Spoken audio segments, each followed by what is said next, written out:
अधिक मास महात्म्य अध्याय 12. श्री गणेशाय नमः.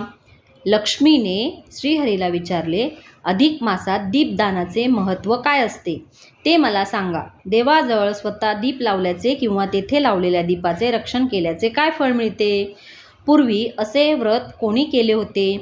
दिवा कसला असावा? वात कसली असावी? त्याचे रक्षण किती दिवस करावे?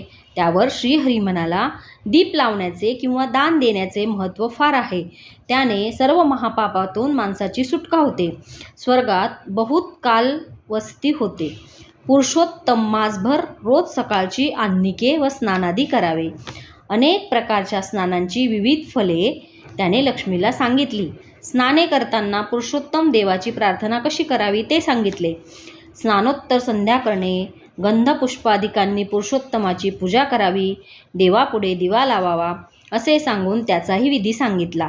सर्व महिनाभर दीप लावावा व रोज पुरुषोत्तमाची पूजा करावी, त्यामुळे महान पुण्य मिळते. सरस्वती नदीच्या तीरी सुशर्मा नावाचा ब्राह्मण राहत होता. त्याने अधिक मासात देवापुढे प्रदीप्त दिवा लावून ठेवला होता. रात्री त्या ठिकाणी उंदीर पकडण्यासाठी एक मांजर येत असे.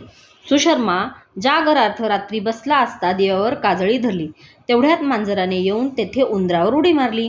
त्याच्या धक्क्याने दिवा थरथरला. मंदावलेली ज्योती पुन्हा तेवू लागली.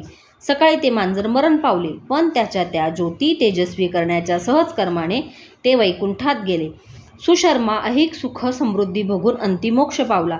अशी कथा सांगून विष्णू लक्ष्मीला म्हणाला, पुरुषोत्तम मासात देवापुढे दिवा तेवत ठेवल्याने कित्येक लोकांना भोग व मोक्षसुख मिळाले आहे. या एकाच साधनाने मनुष्य भवसागरातून मुक्त होतो, असे याचे महात्म्य आहे.